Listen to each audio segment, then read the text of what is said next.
Arrangement का तो बाद में पता चलेगा जब पेपर हो लेगा। पेपर होने के बाद आके पेपर लीक ना हो, हम तो ये चाहते हैं।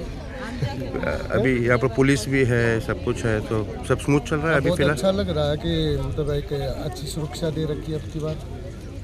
तो होप करेंगे कि पेपर लीक ना हो, वही बस आप। हम तो ये उम्मीद करते हैं कि बाद में खबर ना आए कि पेपर लीक हुआ। लीक हो गया, वापस बच्चों को परेशानी ना हो। काफ़ी मेहनत की है बच्चों ने। बच्चों ने पूरी मेहनत की है और उम्मीद करते हैं कि बहुत अच्छा होगा। Thank you sir. आपका नाम? मुकेश शर्मा।